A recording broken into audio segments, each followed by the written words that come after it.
അടുത്ത കളി മുതൽ yes Neymar is back man. Guys പൈസയാണ്. നിങ്ങളൊരു ബ്രസീൽ ഫാൻ ആണെങ്കിൽ നിങ്ങൾ ഈ വീഡിയോ കാണണമെന്നില്ല, നിങ്ങൾ പോയിക്കോളി. ഈ വീഡിയോ ബാക്കിയുള്ള ടീമിന്റെ ഫാൻസുകാരുണ്ടല്ലോ അവരോടാണ്. ഇന്നത്തെ ബ്രസീലിന്റെ കളിയുണ്ട്. എന്താണ് നിങ്ങളുടെ ഒരു മാനസികാവസ്ഥ?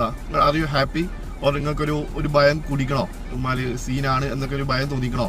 ഉള്ള പറയാലോ, എനിക്കൊരു ഭയം തോന്നിക്കണം. ഞാനൊരു ബ്രസീൽ ഫാനൊന്നുമല്ല, പക്ഷെ ഇന്നത്തെ ബ്രസീലിന്റെ കളി വേറെ വൈബ് കളിയായിരുന്നു ഗൈസ്. ആ വിനീഷ്യസ് എന്തൊരു മനുഷ്യനാണ്. കഴിഞ്ഞ വർഷം ആഞ്ചലോട്ടി റയലിലുള്ള ടൈമിൽ ആഞ്ചലോട്ടിയുടെ കീഴിൽ വിനീഷ്യസിന് ഒരു പെർഫോമൻസ് ഉണ്ടായിരുന്നു. മറ്റേ ബാലൻഡിയോറൊക്കെ കിട്ടാണ്ട് പോയ ഒരു സീസൺ, പിടിച്ചാൽ കിട്ടാത്ത ആ ഒരു വിനീഷ്യസിനെ ഞാൻ ഇന്നലെ കണ്ടിടോ. എന്ത് കളി, എന്തൊരു സ്പ്രിന്റാണ്, എന്തൊക്കെയോ വിനീഷ്യസ്. എന്തൊരു ദൃഢനിശ്ചയം പോലെ എനിക്ക് ഇന്ന് ജയിക്കണം, ഞാനാണ് ഇവിടുത്തെ ഹീറോ. ആ ഒരു ആറ്റിറ്റ്യൂഡോടുകൂടിയാണ് വിനീഷ്യസ് കളിച്ചത്. ആ 3 ഗോളിൽ ചങ്ങായുടെ ഒരു ഇൻവോൾവ്മെന്റ് ഉണ്ട് മോനെ. സോ നമ്മൾ ഭയക്കണം ചങ്ങായിമാരെ. ഇനി നിങ്ങൾക്ക് വേറൊരു കാര്യം ഞാൻ പറയട്ടെ. അടുത്ത കളി മുതൽ യെസ് നെയ്മർ ഈസ് ബാക്ക് മാൻ. ആ ടീമിലേക്ക് നെയ്മർ കൂടെ വന്നാലുള്ള അവസ്ഥ നോക്കിയാ. വിനീഷ്യസിന് ത്രൂ ഓടിക്കൊടുക്കാനുള്ള പാസ് നെയ്മർ ഇട്ട് കൊടുക്കണമെങ്കിലൊന്ന് ആലോചിച്ച് നോക്കിയാ. പിന്നെ ഈ 2 കോംബോയെ പിടിക്കാൻ വേറെ ആരെ കൊണ്ട് പറ്റുക? ഏത് ഡിഫൻഡറിനെ പറ്റുക?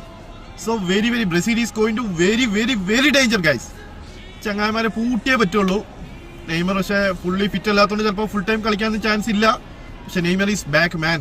അടുത്ത കളി നെയ്മർ കളിക്കും എന്നാണ് റിപ്പോർട്ട്സ് പറയുന്നത്. പണി പാളും. ബ്രസീലിനെ നമുക്ക് എഴുതി തള്ളാൻ പറ്റൂല. ആ എഴുതി തള്ളിയ ബുക്ക് തിരിച്ചെടുത്താളാ.